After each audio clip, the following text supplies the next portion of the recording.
Without me, you're nothing. That's what my boss whispered the day he slid NDA number 52 across the glass table, the projector humming like a bee behind him. I laughed it off because New York teaches you to swallow weird moments and keep your job. But the laugh died when I reached page 47. And that was the moment I knew. And I'm 29, an executive assistant at a tech company in Manhattan. I book boardrooms, wrangle calendars, and keep a CEO-level ego from melting down on Tuesdays. My vulnerability? Stability.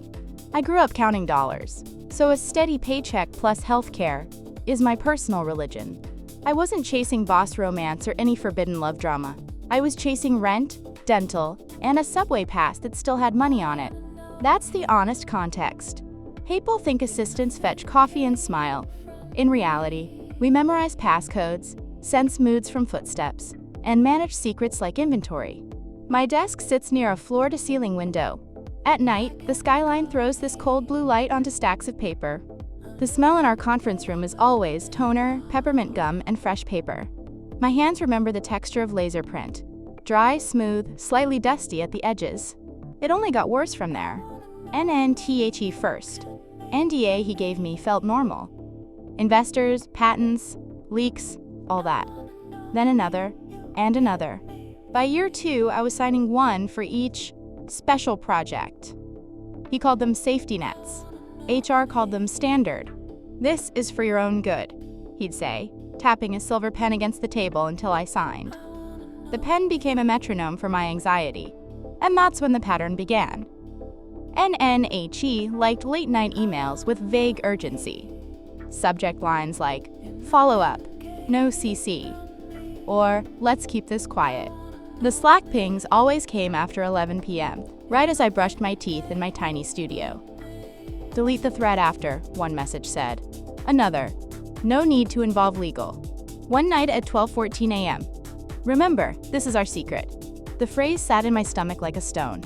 It sounded less like corporate compliance and more like ownership. Something felt off.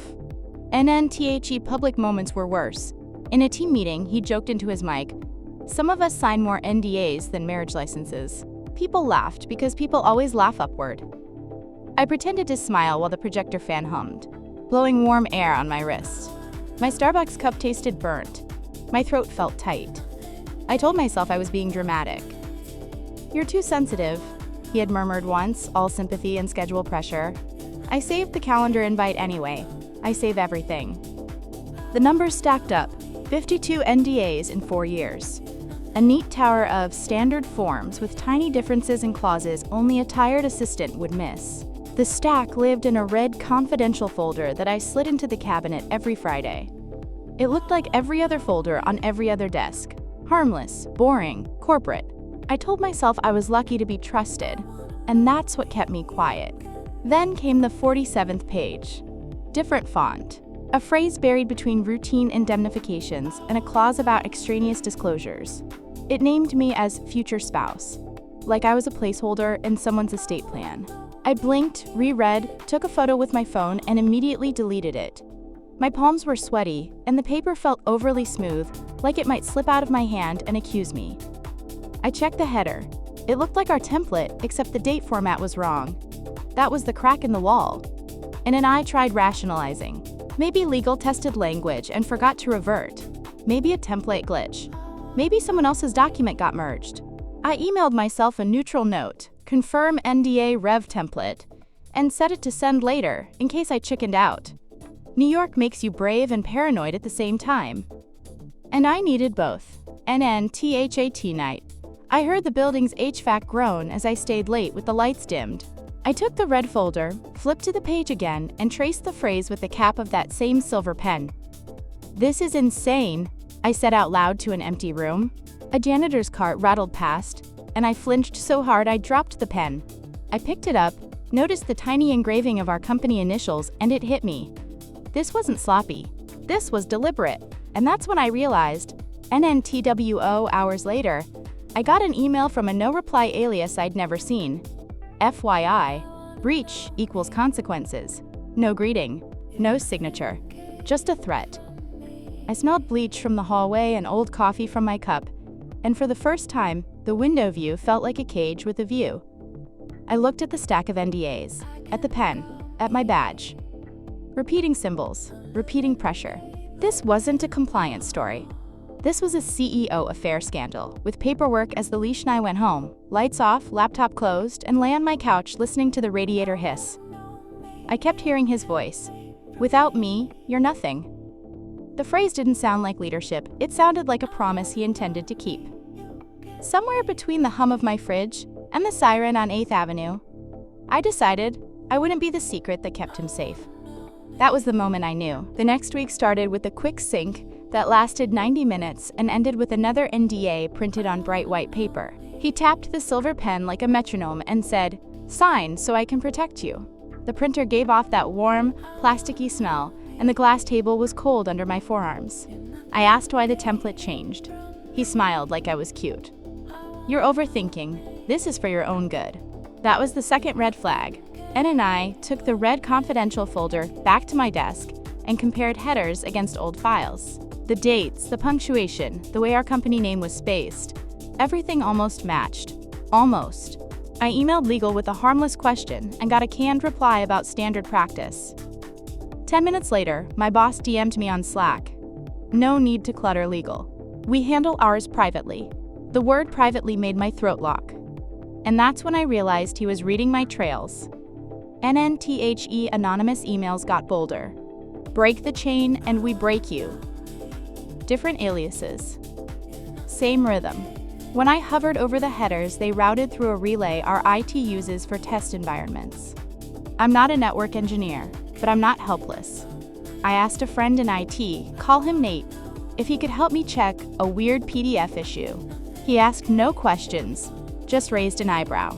Outside the server room, it always smells like dust and cold metal. Nate handed me a small encrypted thumb drive. "Save drafts before they're finalized," he said. "Metadata tells the truth." It only got worse from there. And public scene number 1 came fast. "All hands, Friday, 4 p.m. Our CEO loves performative transparency." He clicked into a slide about information hygiene, and then looked straight at me while joking, "Some assistants protect us better than our lawyers." People laughed. The mic squealed. My cheeks burned. I adjusted my badge and stared at the floor stripes in the carpet. He added, "When you hold secrets, you hold power if you're loyal." The room went quiet for a beat, the kind of silence that pretends it didn't hear the threat. That was the moment I knew the performance wasn't for me. It was about me. After the meeting, he asked me to stay. The projector fan kept whirring as people filed out. He stood too close, the mint on his breath sharp. "Delete those drafts," he murmured. "You don't need them." I asked, "What drafts?" He showed the smile he saves for reporters. "You're smart enough to know. And smart enough to be mine." I froze, hand on the silver pen. I didn't say yes. I didn't say anything. He patted the red folder like it was a pet and left.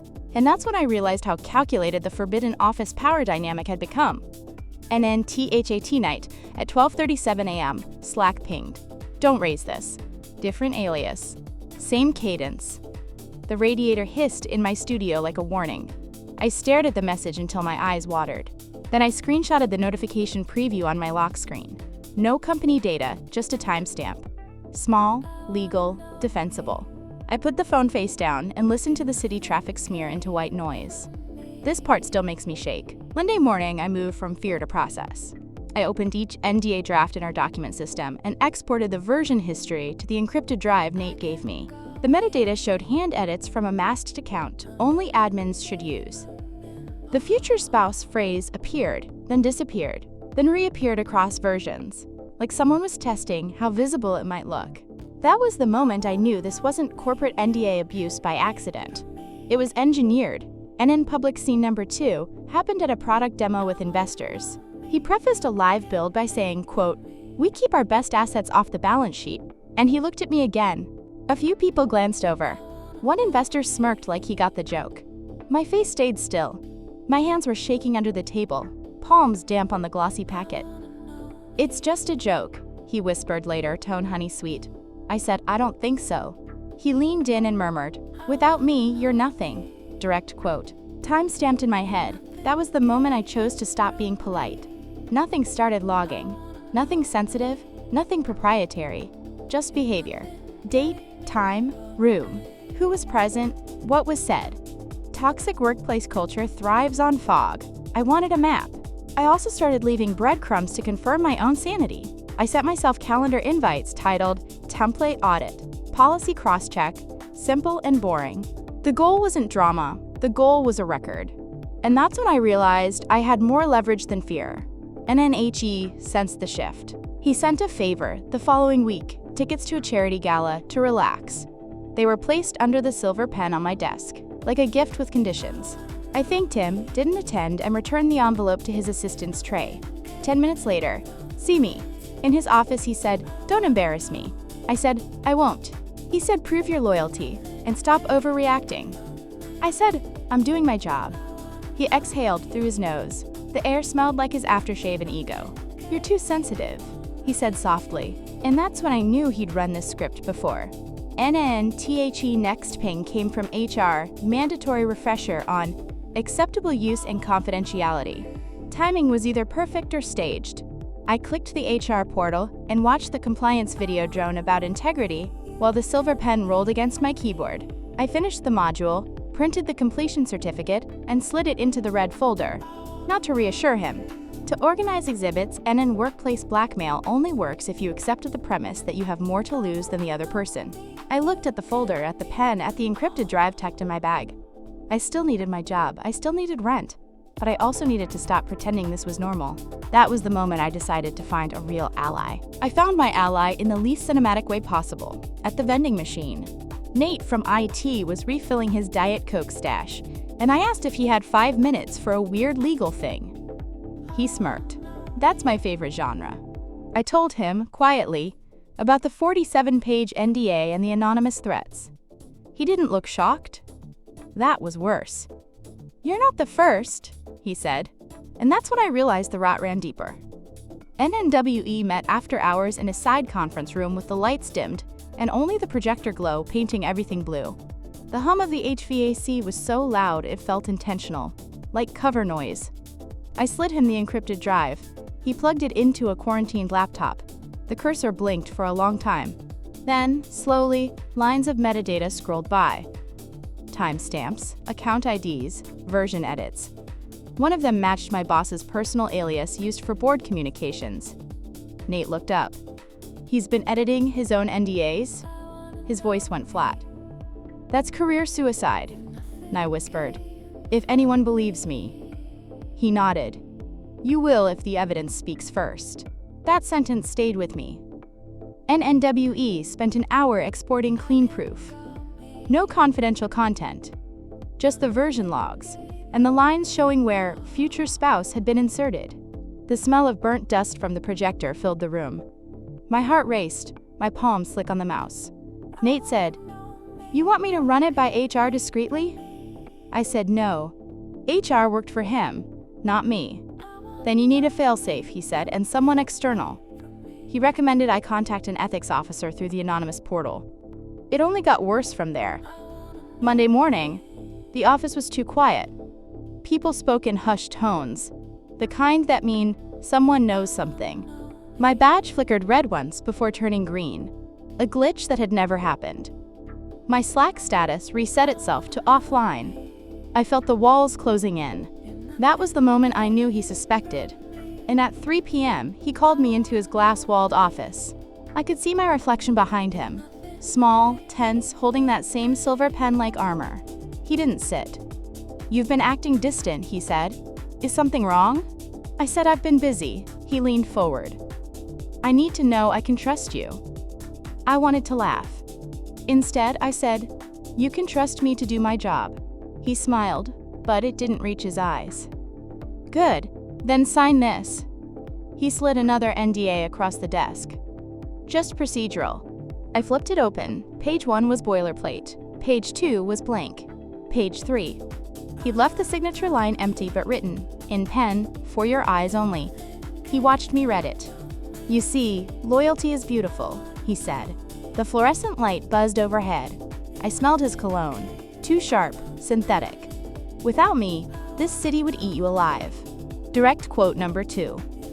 I looked at the pen in my hand and realized my fingers weren't shaking anymore. "Then maybe it's time it tried," I said quietly. His jaw flexed. That was the moment the balance shifted. NNTHAT night, I uploaded the sanitized logs through the ethics portal and scheduled an auto email to legal if my credentials got disabled. I didn't sleep. The sirens outside sounded like alarms meant for me. Every ping on my phone made my heart lurch. Around 2 a.m., a new message arrived. "I know what you did. No sender name, no thread. Just that." Nay and I stared at it until the screen dimmed. Then I laughed. Quiet, nervous, hysterical. Because for the first time, the message sounded like fear, not power. And that's when I realized I wasn't the one trapped anymore. NNBY morning, Nate messaged, "They've opened an internal audit. Be ready." My throat tightened. HR scheduled a, quote, confidential conversation for Friday. My boss acted normal, too normal. Compliments in meetings, jokes about our rock star assistant. The performance of innocence. The smell of toner and fake citrus cleaner made me nauseous. But I smiled and logged everything. On Thursday, as we prepped a client deck, he said casually, "You'd never hurt this company, right?" I said, "Only by doing my job too well." He chuckled, maybe thinking it was flirty. I just thought it was foreshadowing. When Friday came, I wore my most neutral outfit. Gray blouse, black slacks, no jewelry. I put the red folder, the pen, and a printed index of metadata entries into my bag. The HR email said, "Joint meeting." My stomach dropped. Joint meant him and me in the same room. The hum of fear came back, but softer this time, like background noise before a storm. As I walked into the glass room, I saw the reflection again, his posture confident, mind steady. HR smiled, that PR smile. "We just want transparency," he nodded politely. Of course. I've nothing to hide. That was the moment I decided to let the evidence talk. Then I opened the folder. The red cover made a soft slap on the table. "Actually," I said, "I brought documentation." He looked at me for the first time like I wasn't his assistant. I was a problem. And that was the moment I knew he couldn't control the narrative anymore. When I slid the red folder across the table, the room temperature changed. Not literally, but I swear the air thickened. HR blinked, slow and confused. My boss leaned back in his chair, that same rehearsed half-smile he used for investor calls. The hum of the HVAC filled the silence. "This," I said, "is a record of document versions tied to my name." I opened the folder and revealed the index. Clean, boring, chronological. You'll see repeated insertions under an admin alias that doesn't belong to me. HR frowned, glancing between us. My boss said calmly, "There must be some technical mix-up." And that's when I realized how used he was to lying. NNHR asked for specifics. I kept my voice steady. Page 47 of NDA batch 29 includes the phrase, "future spouse." I can show timestamps proving manual edits after signature. I slid the printout forward. My pulse was a drumbeat in my ears. He didn't even look at it. Instead, he turned to HR and said, "She's been under a lot of pressure. I suggested she take time off. She's sensitive." Direct quote. Predictable, and I watched HR write something in her notebook. "We'll need to review this," she said. Tone neutral, but eyes alert. "May we keep a copy?" I nodded. My boss exhaled like the scene was over. "See? Transparency." I smiled. Tiny, deliberate. Absolutely.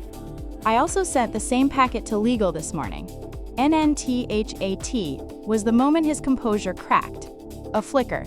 Just a second. His jaw tightened, and the corner of his mouth twitched. HR looked up. "You sent it to legal directly?" I nodded. "Yes. Using the ethics portal, as policy suggests." NNHE tried to recover. "That's a misunderstanding," I interrupted. "No misunderstanding. The metadata shows your credentials making manual edits." His voice went low. "You don't know what you're talking about?" "I know enough to stop signing lies." NNTHE silence that followed could have frozen glass. HR finally spoke. "Let's pause here. We'll need to secure IT verification." Nate had told me they'd say that. The verification would confirm the account trail within an hour. My boss stood up abruptly, muttering about malicious framing. HR asked him to wait outside. He left, but his reflection lingered in the glass wall like a ghost still claiming the room. That was the moment I exhaled for the first time in 4 years. After the meeting, HR escorted me back to my desk for security reasons. Translation: they wanted to make sure I wasn't deleting anything. Fine by me. My computer felt radioactive anyway. The office light was too bright, the air too clean. I could feel everyone watching. Someone whispered near the printer, "Did she just report him?" Another replied, "No way, she'd be gone by now." At 2:14 p.m., I got a Slack ping from HR, not him. "Please remain available." Then another, from Nate. "Audit complete. He's locked out." And I stared at the screen until the words made sense. He's locked out. That's when I realized the switch had flipped. The man who once said, "Without me, you're nothing," had just been deactivated by IT, and still, part of me waited for the other shoe to drop. The voice, the threats, the messages. I kept expecting a new alias to appear with one last warning, but my inbox stayed quiet, eerily clean. The silence felt heavy, but holy. And at 5 p.m., HR called me back in. The head of compliance was there now. She spoke plainly. "Your claims were substantiated. He's been placed on leave pending external investigation." I nodded, but my hands shook anyway. "You did the right thing," she added. I didn't believe her yet. Doing the right thing doesn't always feel like winning. Sometimes it just feels like surviving. They offered to call me a car home. I said no. I needed to walk. NNTHE city outside was loud and hot. The smell of pretzels and exhaust, sirens mixing with street chatter. I walked 30 blocks without music, just my own heartbeat syncing with the noise. Every step, lighter. Every crosswalk, brighter. I stopped at a bodega, grabbed an iced coffee, and texted Nate, "It's over." He replied, "Not yet.